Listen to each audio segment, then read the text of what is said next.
And now it's Boomer Life. Lifestyle ideas designed to make your life more engaging, meaningful, and complete. Celebrating the baby boomer generation, this is Boomer Life with Sterling Fox.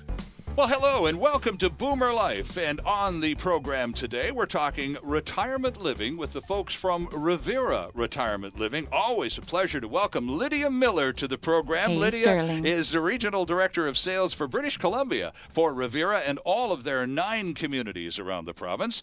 And also joining us on the program, the first of several more guests. Lydia and I usually do this frequently, but there's this revolving cast, which today includes Amber Reese, who's the Executive Director of Revera's Kensington in Victoria. Welcome, Amber. Thank you, Sterling. It's good to have you with us. You have quite a history of working and living and progressing, advancing your life all in the city of Victoria. You're from Alberta originally, but you came out west to go to school, to university. That's right. And during your years at UVic, I assume, absolutely. You got a part-time job, as most smart students do, to help bankroll the costs of it all. And it turned out you worked for Revera at where? At Parkwood Place in Parkwood Court. So there you are. And now, how many years after all of that, you're back, still with the same company, and you're executive director of one of their Victoria communities? Yeah, it's been an amazing ride. It's a great company to work with. 10 years I've progressed and worked my way up with the support of the Revera team. And now I went from dishwasher during my university days right up to executive director now at the Kensington. But what a terrific person to have on your team, Lydia. Someone Absolutely. who absolutely gets the business literally from the ground up. That's pretty rare, isn't it? She's seen all the changes. She's seen all the different residents come and go, the different management teams, and it's pretty good. Pretty awesome team she's got put together now. I'm sure. There's a lot of passion you get and develop from, basically growing up in the industry, and the amount of seniors I've seen our business touch their lives and their families. It's pretty rewarding, so I feel pretty lucky. I'm sure it has. Now, as we have noticed on this program in the year plus that Lydia and I have been doing it, the profile of the retirement living lifestyle communities across Canada has really risen in the past few years. In the 10 years that you've been in the business, Amber, Lydia was referring to you seeing some of the changes. So talk about, even in the last 10 years, some of the changes that have occurred in retirement living here in BC. Well, I think the biggest change really is people have higher expectations of the services they want to receive. They want more choice. They want a lifestyle where they can be independent, but they have the services at their fingertips.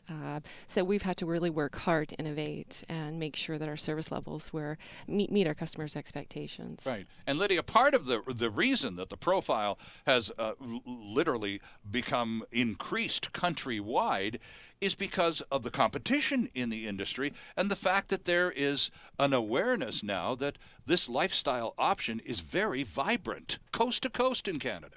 Absolutely. We didn't grow up to be 95 buildings, in the retirement division here for nothing. And with all the variety, with all the changes, with all the diversity out there, we have to be flexible. Right. And we poll our residents, we poll future residents and their families, like the Boomer children, to see what they think about retirement. Are we offering enough? Is this satisfactory? How can we raise it up a notch? Is everyone happy? What do you see coming down the pipe? And as far as just to follow up on that, Amber, witnessing the kinds of changes you already have, do you get the feeling that there's a lot more still to come? Oh, absolutely. There's no question. And I think Revera is at the forefront of that change. Right. There's a lot of exciting things that we're even at the Kensington. We've really partnered with local organizations, educational institutions to bring on programs and activities that are going to be meaningful to our residents. We have a Keep Learning program that we've just started, which is a really interesting lecture series. And that's just one example of one of the really exciting things coming. So have you pulled in a few of your old UVic profs? You betcha, actually. I have. I honestly have. Well, good for you. Yeah. Why not? A little revenge. Yeah, Isn't it sweet? Yeah. Tell us a little bit more about the Kensington, the location, the number of residents. Paint us a picture. Okay. So the Kensington is nestled right in the Gordon Head district, which, for those of you who know Victoria, is very close to the university. Right. Close to Oak Bay, and obviously right in the heart of the Gordon Head shopping district. So it's beautifully located. There's amenities all around. Shopping, coffee shops, restaurants, professional buildings, some beautiful walks. So it's just the best location, in my opinion. Nice outdoor spaces, but you know, I don't have a favorite child, right? I've got 9 buildings here. Right. But they have a certain uniqueness. Every one of my buildings, as soon as you walk in or you see the entranceway, they each exude their own atmosphere, their own energy. And when you talk to residents or prospective residents, and you talk to their children who are coming to check it out first for them, Right. they're walking in, and that first impression, that first feel, that first smell, that first sound can make the biggest difference. One of the number one things that I hear when a resident or a prospect decides to make the Kensington their home, the number one reason I hear is they chose the Kensington because they walked in and they got a warm feeling, and they knew that they were going to be treated with respect, and that there would be a sense of community. And I hear that time and time again, and that's really what makes us special. Well, you never get, as my mom used to say, you never get a second chance to make a first impression. So, you know, I mean, that's an one of the older cliches we all know, but, you know, it's still in summer of 2014 absolutely true, isn't it? Yeah. So and the Kensington also has, I don't know why or how, and I wish we could actually copy it to the same level at every one of our communities, and we know that just isn't possible, but they have a certain customer service level that is unbeaten. You know, even when I go over to visit, and I'm just, you know, a staff person, shall we say, their director of culinary brings me hot coffee and a freshly baked scone, just nice. because she knows I'm on calls and in meetings and conferences, just back to back, and I don't even get a pee break, right? So Michelle is wonderful that way. Their activities, everything is totally engaging and suitable for residents. It's what they want. Right. It's what they've asked for. And as soon as they decide to change, well, it becomes a discussion. Well, how can we make it better? Amber, how many people at the Kensington? We've got roughly 90 residents currently. And what sort of options in terms of accommodations are there? Okay, so we've got a combination of studio 1-bedroom and 2-bedroom suites. Okay. We have a vast variety of floor plans. There's actually not a lot of duplication, which is interesting. So you can really pick and choose the floor plan that will work for you. We've got patios, decks, lots of outdoor space. So if that's something you're looking for, we can certainly accommodate. Pet friendly? I was just going to say pet friendly. I mean, that's some of our competitors do say that they're pet friendly, but there's a difference between accepting pets and actually having a community that is truly pet friendly and accepting. Okay. And I can definitely attest to our dog treats and cat treats on the front desk. Oh, I see. Yes, I see. we're quite proud of our furry residents. Right, and you know, this isn't universal, is it? In the industry, there are many communities in which animals are not really encouraged. In fact, they're verboten, are they not? Correct. So, or they're penalized. You know, there are heavy restrictions, or there's additional fees attached to it, and we don't do that. Right. Okay. And we're going to talk a little later in the program with a couple of relocation experts, and that'll be fun too. But when people come to the Kensington, Amber, and Boomer, people like me, and inquiring about our parents and so on, are you one of the first people they see, generally speaking? I am. And what do they want to know? What are we boomers? This is Boomer Life, after all. Right. Even though you're not a boomer yet. You'll get there one day. What do we boomers want to know most about the retirement community lifestyle? We just don't know, and we have what questions? Yeah, there's some real universal themes that we see when we're working with boomers and what we call the influencers. First and foremost, there's definitely a need for some peace of mind, both for the boomers to make sure that their loved one is safe, but more importantly, they want to know that their loved one is going to be happy, and that they're going to be able to live their years and be satisfied and keep living and keep enjoying life. You don't move to retirement to just stop and become stagnant. Right. They want to see their family member flourish. Isn't it true, Lydia, that the safety aspect is, generally speaking, the prime motivator, not just because someone may have had a fall or their life is becoming a little loony because they're missing friends and family and so on. It's but huge. it's we most importantly want mom or dad or both, if God bless them, they're still both with us. We want them first and foremost at all times to be safe. Absolutely. And in every one of my buildings, there is someone on the front desk reception or concierge 24/7. There's someone that will answer the phone 24/7. We walk the buildings to ensure that, everything's in its place and a place for everything. We have certain other safety and precautionary measures in place to make sure that our residents are safe and they're still well and live and kicking, shall we say, Sure. in their own suites, just with little checks and balances. And even the servers, they get to know a resident. If they notice that Mr. Jones hasn't come down for lunch, they'll inquire. And we will send somebody up to check. It could just be a matter of a boomer child showed up and took dad out for lunch and they forgot to sign him out or let us know. But we take these things seriously, right? Because we care. And then we also have, 24-hour either a pendant or a bracelet along with a string call alert system in each of the rooms and for each one of the residents. So even if it's just something minor, it doesn't have to be that they fell. Right. Maybe, they all of a sudden have a concern in their suite, then just dingle. Right. And we'll be there within, maybe 30 seconds? Amber, what type of community is the Kensington? Is it assisted living? Is it independent living? What sort of accommodation do you offer? Right. So we're considered independent living. Okay. And what that means is we provide 24-hour emergency response, like Lydia just described. Right, with the buttons and such, yeah. Yeah, so we're there in the background Right. if anything happens.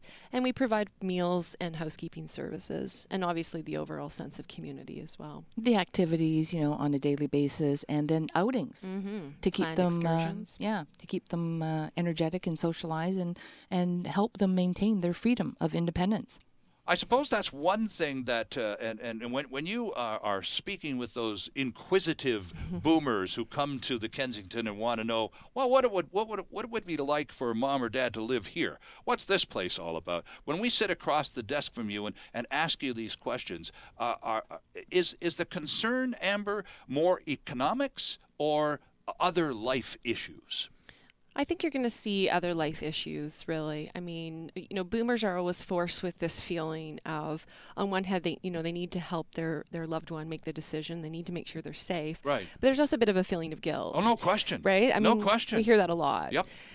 So I think boomers, yes, absolutely, the safety and security, that peace of mind needs to be satisfied right off the bat. Right. But they really want to know, they want to see when they walk through the hallways that you've got vibrant, independent seniors in the building. I love when we walk down the hall in a tour, you can see people in our gardens barbecuing, for heaven's sakes. You see people lawn bowling in our back garden. You see people cooking in our common kitchen and in our puzzle room. The puzzle room is always it's a got buzz. abundant Who people. knew? I mean, who knew? Yeah. You've got a buzz of 5 to 6 people at any given time of the day. But not just the guilt, right?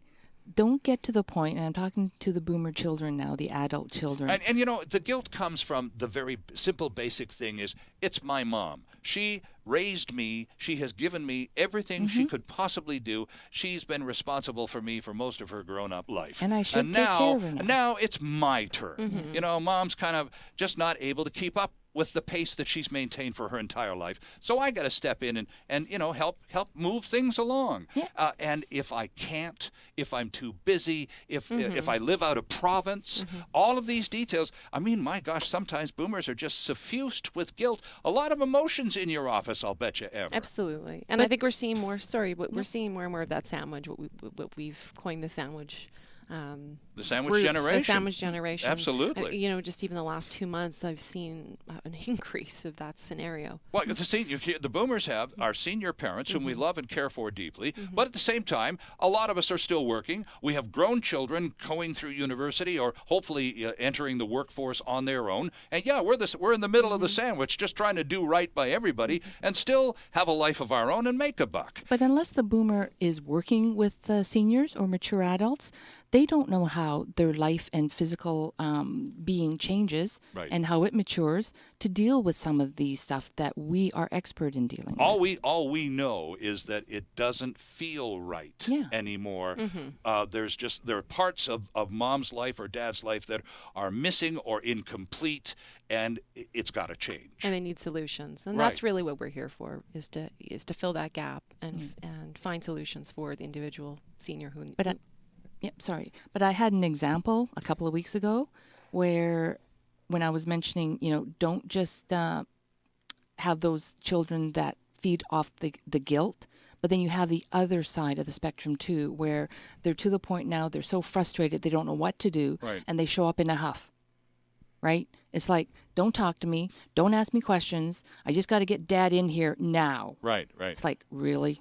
That's no way to be either. Right. No, it's not very considerate, and not only for the people, the professionals at the Kensington or any other Revera retirement community, but it's also just somewhat rude, isn't it? Especially, and if mom heard you speaking like this, she wouldn't be too happy or proud. No, not at all. I mean, it's silly, but we're kids. I mean, we're boomers. We're in our 50s and 60s, but we're somebody's kid, and that's the person that we care most about, especially as it relates to this conversation. And it can be it's not can be, it is a particularly stressful situation. It's for incredibly stressful, and some of that brusque demeanor is just a consequence of sheer frustration.